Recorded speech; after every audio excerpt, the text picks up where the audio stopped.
materi. Anak bertanya, kita jelaskan kepada dia. Itu namanya mentoring. Mentoring itu pemberian ilmu dari orang yang ahli kepada orang yang membutuhkan. Sekarang dikembangkan lagi yang baru, namanya coaching. Coaching mengajak orang yang membutuhkan penyelesaian masalah berkomunikasi, tapi orang yang punya masalah yang mencarikan jawabannya sendiri. Maka ke depan guru itu selain mentoring diminta juga coaching. Kepala sekolah harus bisa mengcoaching guru, guru bisa mengcoaching siswa. Pengawas harus bisa mengcoaching kepala sekolah dan guru.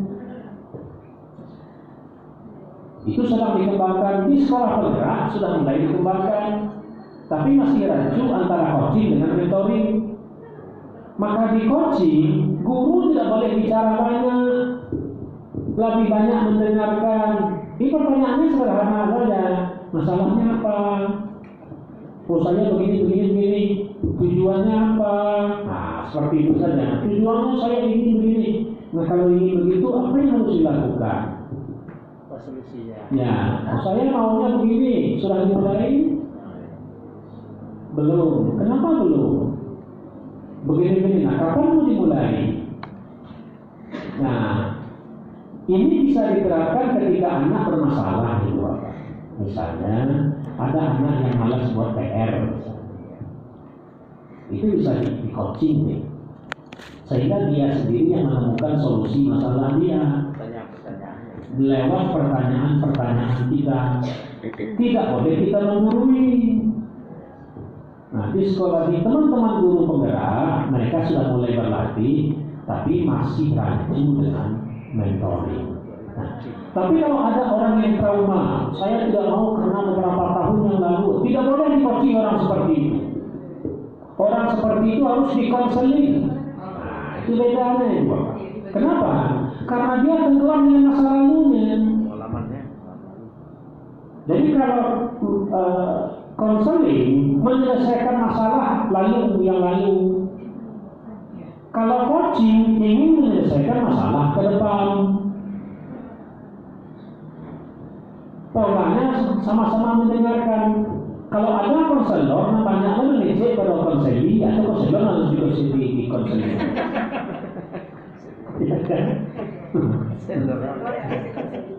Anak saya kuliah di BK. Nyusuli diatur, saya bilang, batu, orangnya saya bilang, apa itu Pak? Orang BK kan harus BK.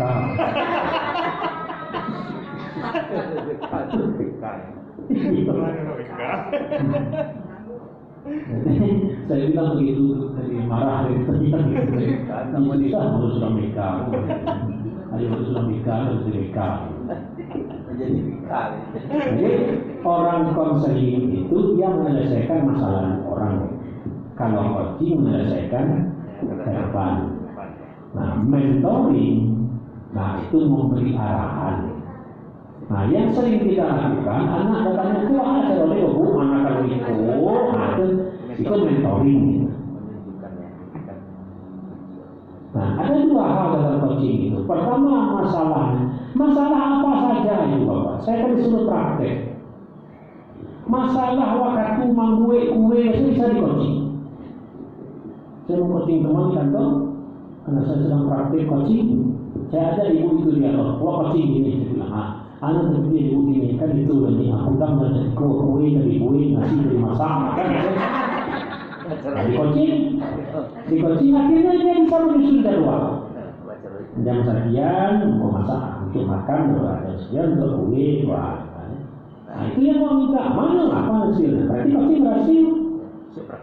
Nah, bisa tidak praktek, bisa lagi lewat sebuah tadi. Alun, abangnya alun. Bila kan dicubuan, ternyata bisa. Nah, itu kalau coaching masalah, coaching dua. Yang kedua, coaching kebahagiaan. Nah, coaching kebahagiaan itu ini ingin hidupnya ke depan seperti apa yang membuatnya bahagia. Bentuk awak guru itu. Apalagi ibu bapak yang misalnya beberapa tahun ke depan akan masa purna tugas, yang terbayang ibu kebahagiaan seperti apa. Nah itu yang dikirim, sehingga dia punya perencanaan visual. Kalau ikut, sehingga menerima pintu, sehingga lain itu. Nah itu namanya coaching kebahagiaan. Namanya coaching well-being. Well-being itu ini diterapkan dalam proses pembelajaran. Maka ibu bapak ketika lagi pernah dibuat calon kepala sekolah, ketika Bu Mela itu dibuat calon kepala sekolah, itu ada konsep itu. Kini dibuat calon kepala sekolah itu, apapun yang dilakukan kepala sekolah yang dilihat itu anak. Misalnya Pak Kepala membuat program ini, apa dampaknya untuk kebahagiaan? Ini tidak mau menderita anak. Dibuat kebijakan baru, nanti ditanya orang anak apa? Ada dampak ke anak. Itu namanya student well-being. Kalau gurunya alun bahagia, ada dia anak bahagia. Mana bisa anak bahagia kalau gurunya bakal sedang mengajar misalnya. Bentuk ini roh, banyak dapat kali ini. Jangan di Senayan kalau timbul pengumuman daring. Di awal merah misalnya, atau bakal. Kalau bakal tidak ada di coaching. Nah itu namanya coaching well-being, coaching kebahagiaan. Sama ibu-ibu dewa nanti kalau dah selesai tugas keluarga tinggal pagi-pagi sih kayak kemarin dulu anak berisiko, cucu risiko, akan beda. Kan gambaran seperti itu. Walaupun kadang-kadang lebih marah saya kalau sudah penting. Bukan tantang anak rumah saja. Ada nenek ya, mama pikirajo. Kalau pupuk itu serahkan.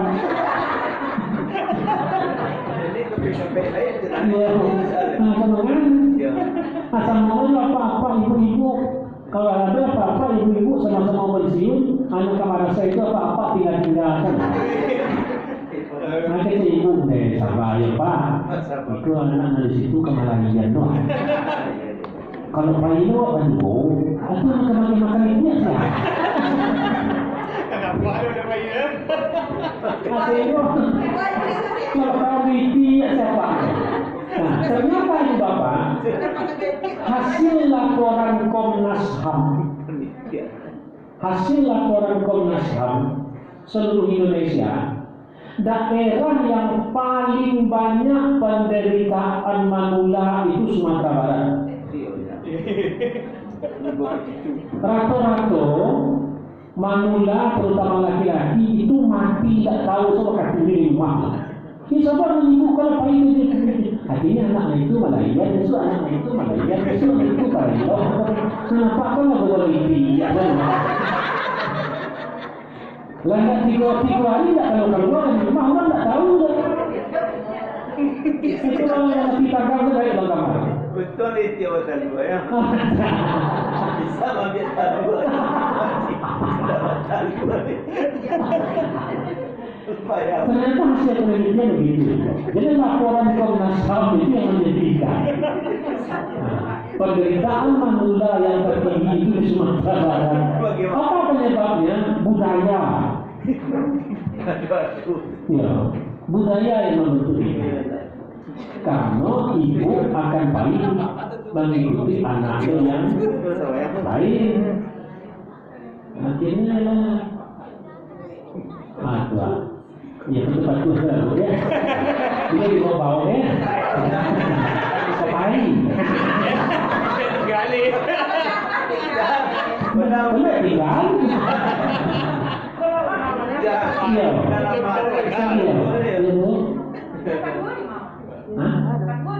Oh, nomor kamu sumpah itu. Tidak tahu ada kamu. Dan itu disampaikan dalam forum yang resmi. Bahwa itu penyebabnya struktur budaya lokal kita yang seperti itu. Jadi kan ibu akan mengikuti anaknya yang berusia. Dan itu ternyata membuat bapak-bapak itu hidup kesepian. Betul. Sampai lewat Pak, saya mau buka pintu. Jadi buka pintu kan. Tapi Pak Guru dah taruh leh. Nggak tahu lah. Pak Guru dah taruh leh. Alah, ya Pak. Ya kemantan, Pak. Itu rahasia Pak. Kalau nombor tu udah awak. Kalau nggak enak, Alasan cucu. alasan cucu lah, tabang. Alasan cucu. Gimana ini?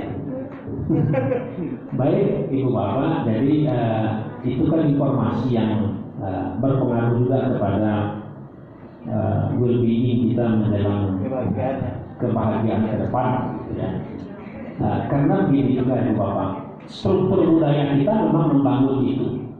Ibu-ibu tidak akan merdeka lah yang kadang cucu lagi. Kan itu struktur budaya yang membentuk. Sehingga ibu-ibu pun lagi repot kalau nak tahu. Boleh anak serentak sebanyak. Hanya kompak. Barangkali beranak barangkali. Aku yang mengadang cucu itu barangkali. Kalau pakai yang barangkali itu barangkali. Sudah jalan bisa. Alami itu dia mulai. Nah, itu struktur budaya yang Budaya berbeda. Minang Ya. Nah, Ibu Bapak, kemudian di sekolah penggerak atau guru penggerak itu yang dibesar-besarkan itu informasinya kan pembelajaran berdiferensiasi yang kemarin kita diskusikan. Saya kira kita sudah lakukan di sini, tapi kita tidak menggunakan istilah itu. Sekarang itu dibesarkan istilahnya. Pembelajaran yang berorientasi pada murid, nah itu bahasa masnya itu, menggunakan sistem pembelajaran berdiferensiasi. Apa maknanya? Sebetulnya ketika itu ada program SKS sudah seperti itu. Dulu sudah bagus SKS. Zaman Pak Hendo. Pak Hendo habis masa jabatan, sistem SKS pun tutup buku. Nah, sekarang itu dibangkitkan lagi, diferensiasi, artinya yang cepat boleh cepat. Yang tidak dibolehkan itu kelas cepat. Nah, individu cepat boleh. Kalau kelas cepat, dia diskenariokan cepat.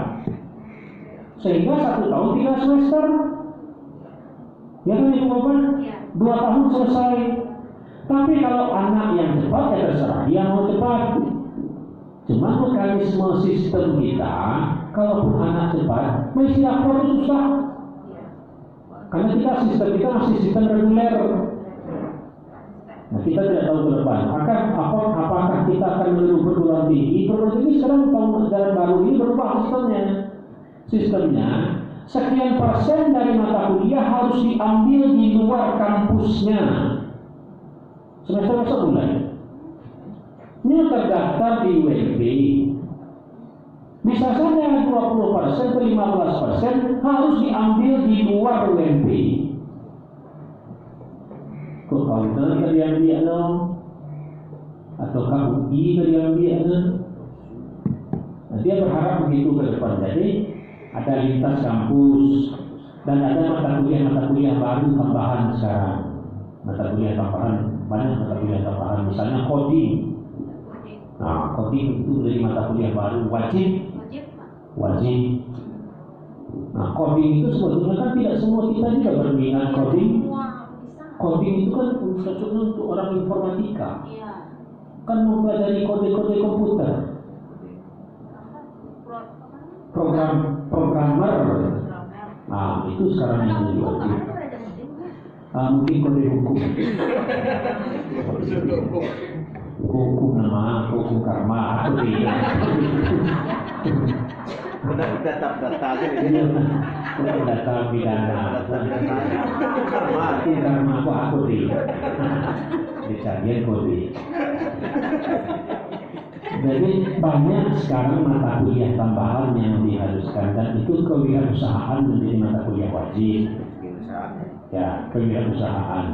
Nanti akan ada magang-magang seperti itu. Kita lihat dulu seperti apa. Tapi paling tidak anak kita harus mulai mengenal. Kenapa begitu anak kita? Kok jadi begini kuliah sekarang? Itu perencanaan. Jadi kalian Merdeka Belajar itu kan sudah 7 seri berikutnya kita belum tahu. Ini baru 7. Nah, seri berikutnya kalau ada lagi. Dan Merdeka Belajar itu kan diprotes orang. Lalu sekarang Merdeka itu dibuatkan R-nya 2. Merdeka. Sebab kalau Merdeka itu diprotes orang karena sudah ada hak paten perusahaan. Nah, dia nama musik supaya tidak dipatenkan orang Merdeka. Lalu itu panjangannya, mau kepanjangannya lalu tadi hatinya. Tapi itulah itu silahkan kado. Nah, saya kira mungkin itu beberapa informasi Bapak. Nanti menurut saya begini, biarlah sekolah lain itu mencoba menerapkan Merdeka Belajar dengan sekolah penggeraknya. Kita cari juga informasi seperti apa pelaksanaan pola pembelajaran di sekolah itu. Karena Senin besok orang sudah guru-guru dari pekan kami sudah mulai diklat, karena sudah kelihatannya sudah muncul jadwal virtual. Kenapa virtual? Karena kita di bawah binaan P4TK PKPLB Bandung. Kalau di bawah yang lain tetap muka, diundang kemana-mana. Kalau di bawah PKPTK IPA diundang ke Bandung, bahasa diundang ke Jakarta, tapi yang khusus untuk P4TK PKPLB virtual.